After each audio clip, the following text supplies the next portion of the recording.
Namaskar. There's been a lot of concern in our country about the new emergence of the so-called black fungus. Although it's a misnomer, this doesn't belong to the black fungus family, but definitely there is an increasing trend in fungal infection being seen in the last few weeks in patients with COVID-19.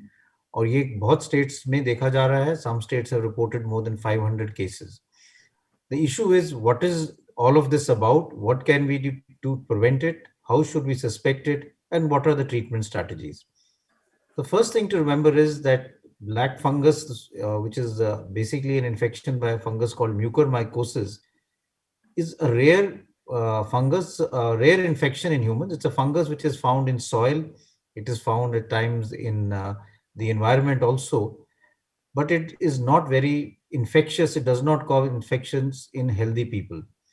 Before COVID, we would occasionally see fungus with this mucormycosis in patients who had poor control of diabetes, who had underlying transplant and were on drugs post transplant, or cancer patients who were getting chemotherapy. But with COVID 19, the number has increased dramatically. This has been seen to some extent in the first wave also, but much more now. And it was also reported to some extent during the SARS outbreak also. So, what is the reason why we are seeing more fungal infection? The first is that COVID 19 itself predisposes to these fungal infection, because if you were to remember, what we used to see was that if you look at the blood reports of patients with COVID 19, the lymphocyte counts in the CBC comes down. And this causes a decrease in their immunity, which predisposes them to fungal infections like mucormycosis. Also, diabetes is a risk factor. And we know that India is the diabetic capital of the world. We have a large number of people who have diabetes. Many of them have diabetes where the control is very poor. So, uncontrolled diabetes with COVID 19 can also predispose to development of mucormycosis. The third factor to keep in mind is the use of steroids. The use of steroids has become much more in this wave than what it was in the last wave. And steroids being given when they are not indicated in mild or early disease can also cause secondary infection. This has been documented very well in the recovery trial, which showed that patients who got steroids early had higher chance of secondary infection, and it was associated with higher morbidity. Also, the dose of steroids. Some people are given very high dose steroid, which is not indicated and which can also predispose to high blood sugars and also higher chance of getting infection. And thirdly, the duration of steroids. If steroids are given for a very long time, it also predisposes to secondary infection like mucormycosis. Certain other drugs which also decrease immunity, like tocilizumab, should also be given carefully because they also can predispose to fungal infection, especially mucormycosis. So my advice would be that we have to look at prevention of this outbreak, which we are seeing with COVID. And the three factors that are very important are, first of all, very good sugar control. We must have people who are known diabetics must take extra steps to make sure their blood sugars are controlled. Those who are not having diabetes but are put on steroid must monitor their blood sugar regularly, because many turn out to have high blood sugars and many turn out to be diabetics although they were not aware of it. Along with this, we should be careful about when we give steroids. The indications are very clearly mentioned in the guideline. They should not be misused. And thirdly, like I said, low or moderate dose steroids are required. We should not really give high dose steroids and give other drugs, immunosuppressive drugs, only when they are indicated. The second issue is, when should we suspect mucormycosis? If you have during COVID or even after recovering from COVID, especially if you are following in the group of people who have diabetes and have taken steroids, if you have crusting in your nose, headache, you have pain or swelling of one part of your face, or there's decreased sensation or discoloration of the face, then you may have what we call rhinocerebral orbital mucormycosis, which is the fungus. It infects the nose, the sinuses, and can then go on into the orbit and also into this brain. Occasionally, we are seeing patients who have what we call pulmonary mucormycosis, that it is involving the lungs also, where you can have fever, breathlessness, cough, you can have blood with your sputum, and there can be chest pain also. So those are the features that anyone who has these features must consult the doctor. And treatment is multidisciplinary. It involves drugs, but it also involves surgery to remove out the dead tissue and the fungus from that area where it is multiplying, so as to prevent it from further spreading to other parts of the body. But I think the most important thing that I would like to stress here is prevention. We have to prevent fungal infections in our COVID-19 patients rather than looking at treating them, because treating them is difficult. It also leads to higher mortality if you develop mucormycosis. So my plea to everyone would be, if you have COVID-19 and you are diabetic, please make sure your sugars are properly checked and your sugars are under good control. If you need steroids, make sure they are taken in the right dose and only when they are indicated. Do not misuse steroids when they are not required, and be aware of the possible features which could suggest that you may have mucor, so that you can consult your doctor immediately. There are a lot of false messages also going around that this can happen due to eating some raw food, which there is no data to suggest that it is also being linked to the type of oxygen being used. There is clear evidence that it is happening in areas where medical oxygen is used, so therefore it has nothing to do with the type of oxygen that is also being used. And in cases which are being reported from some places, it is also being reported in people who are at home, on home isolation, taking steroids at home, and on oxygen through the cylinder or home oxygen concentrator. So even if you are at home, please be careful about taking steroids and don't take them if they are not indicated. So this is the message that I want to give, and I'll now pass it on to Dr. Trehan to give his comments as far as mucormycosis is concerned, COVID-associated mucormycosis as it is called.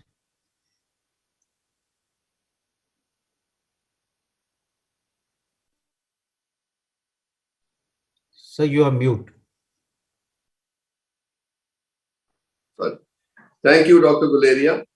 जैसे doctor साहब ने अभी बताया कि इसका background क्या है और क्यों आजकल हम इसको देख रहे हैं, तो 3 चीजों पे आप लोगों को ध्यान देना है कि ये जो फंगस है ये एनवायरनमेंट में खास करके सॉइल मिट्टी में मिलता है। बट नॉर्मली ये जिन लोगों का इम्यूनिटी ठीक होती है, जो लोग हेल्थी होते हैं, तो उनको कोई ये अटैक नहीं कर सकता। अब ये जो संक्रमण की वेव चली है, ये पिछली बार भी देखा गया था, पर अब और भी ज्यादा देखा जा रहा है कि एक तो संक्रमण की वजह से बॉडी वैसे ही वीक हो जाती है, दूसरा क्योंकि लंग्स पे या बॉडी के ऊपर इन्फ्लेमेशन का इफेक्ट पड़ रहा है, तो हम स्टेरॉइड्स यूज करते हैं।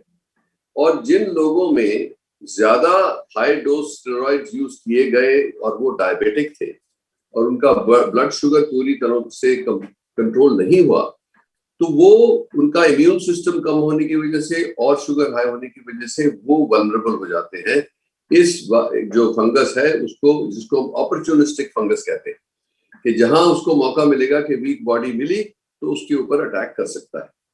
तो इसीलिए जैसे आपको देखना है कि ऑलरेडी संक्रमण है, दूसरा स्टेरॉइड्स की जरूरत पड़ सकती है, बट वो बिल्कुल स्ट्रिक्टली एक एक्सपर्ट के अंडर ले, क्योंकि इसका जो डोसेज है उस पर भी डिपेंड करता है कि एक तो स्टेरॉइड्स को जल्दी नहीं देना, जब उसकी जरूरत होगी तभी देना है, और उस डोज में देना है जो इन्फ्लेमेशन को दबाने के लिए उचित है, और तीसरा जितनी जल्दी उसको खत्म किया जा सकता है स्टेरॉइड की यूज को, उतना ही फायदा है।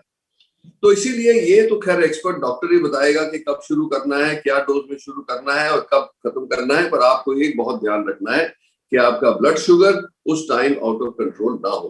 तो पूरी ज्यादा से ज्यादा तवज्जो देनी है ब्लड शुगर के कंट्रोल। अब सबसे ये इसका क्या असर पड़ रहा है कि क्योंकि ये जो ब्लैक फंगस कहते हैं, जो म्यूकोमाइकोसिस है, इससे लोगों के दिल में दहशत फैल गई, क्योंकि लोगों हम देखते हैं सोशल मीडिया में भी और न्यूज मीडिया में भी कि इसकी क्या क्या इफेक्ट पड़ते हैं। तो इसलिए मैं चाहता हूं कि आप इसको अच्छी तरह से समझ लें। तो पहला जो है सिम्टम, जैसे डॉक्टर गुलेरी ने भी बताया कि उसी सिम्टम को पहले अगर जो पकड़ लेंगे तो इसकी ट्रीटमेंट ज्यादा सक्सेसफुल होती है। तो ये यूजुअली नोज के थ्रू जाएगा या माउथ में भी जा सकता है। तो आप देखेंगे कि साइनस में ये रिजाइड करेगा और मल्टीप्लाई करेगा। और इसकी 3 स्टेजेस होती हैं। एक तो ये है कि अगर जो हम इसको म्यूकस मेम्ब्रेन के स्टेज पे ही पकड़ लें तो सुपरफिशियल डेब्रीमेंट के साथ दवाइयां देते हैं। जो एम्फोटेरेसिन इसकी दवाई है, उसके कई वो इक्विवेलेंट मेडिसिन हैं, वो तो डॉक्टर डिसाइड करेगा। पर उसको अगर जो मेन चीज ये है कि जो जहां जहां ये फंगस लगा है, तो डायग्नोसिस में ये पता लग जाए कि नोज में स्टफीनेस है, पेन है, या एक साइड पे कोई, या गाल के ऊपर कोई स्वेलिंग हो रही है, या दांत कोई लूज हो रहा है, या कोई पैच दिख रहा है मुंह में, कोई फंगस टाइप के ब्लैकिश टाइप।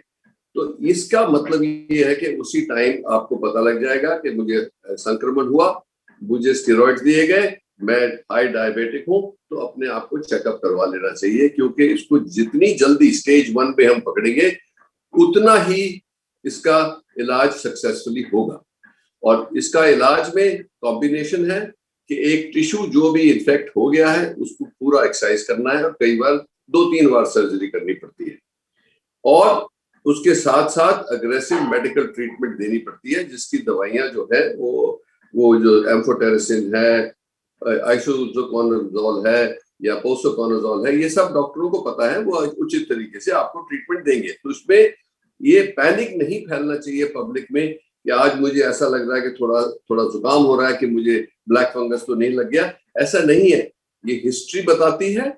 और जैसे मैंने बोला कि प्रिसाइज सिम्टम्स है, जैसे नोज में बहुत सारा स्टफीनेस हो, गाल में कोई दर्द हो रही हो, या कुछ ब्लैकिश स्पॉट्स अपीयर हो रहे हो, या आंख में धुंधला दिखना शुरू पड़े, या आईलिड स्वेलिंग हो रही है, या ये ब्रेन में भी जा सकता है। और ब्रेन में भी हेडेक, फीवर, ये सब बातें अगर जो होंगी तो आपको अपने डॉक्टर्स के साथ अपने आप संपर्क करें और इसकी एग्जामिनेशन कराएं। अब ये बात है कि इसकी ट्रीटमेंट जो आज के दिन हुई वो काफी डिपेंड करती है कि फेज 1, फेज 2 या फेज 3 में ये पकड़ा जाए। अगर जो वो फेज 1 में पकड़ा गया, जब नेजल पैसेज में है, या नेजल साइनसेस में है, या कोई दांत में लगा है, क्योंकि हमने वो भी केस देखे हैं कि दांत लूज हो गए हैं, तो इसका डायग्नोसिस जो होता है वो टिश्यू से होता है, ये स्वैब से नहीं होगा।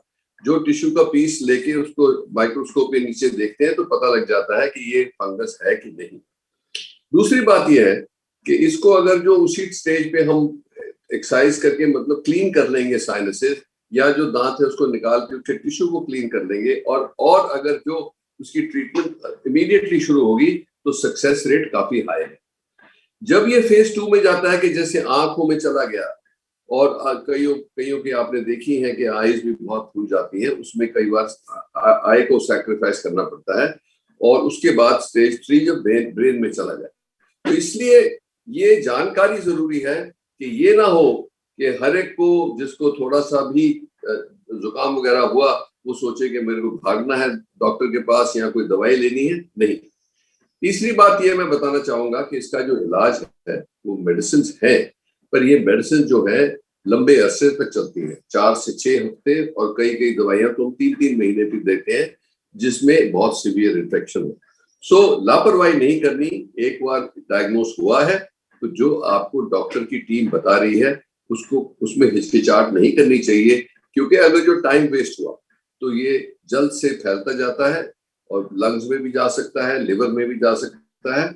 और इसके साथ साथ जिनको संक्रमण हुआ, जिन लोगों की कैंसर ट्रीटमेंट हो रही है, जिन लोगों जो पोस्ट ट्रांसप्लांट है, जिनको ये इम्यूनोसप्रेशन दिया जा रहा है, उनको भी ये लगने का खतरा रहता है।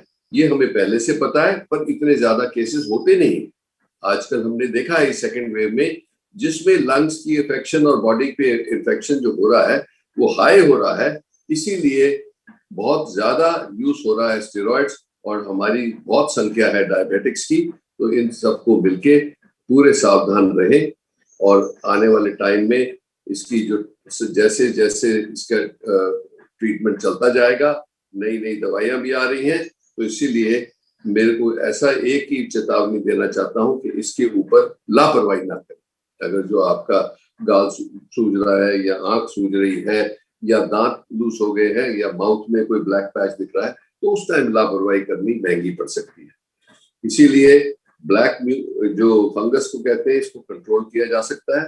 कुछ तो हम डॉक्टर करेंगे कि इसके साथ, क्योंकि जो judicious use of steroids and good control of diabetes is the key for prevention. Once you have it, get diagnosed and treat early. That's the key. Namaskar.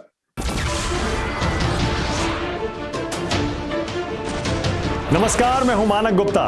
अगर आपको हमारा ये वीडियो पसंद आया हो तो इसे लाइक और शेयर जरूर करें, और हाँ, हमें सब्सक्राइब और फॉलो करना ना भूलें ताकि आप देश और दुनिया की कोई खबर मिस ना करें। तो जुड़े रहिए हमारे साथ और देखते रहिए News 24।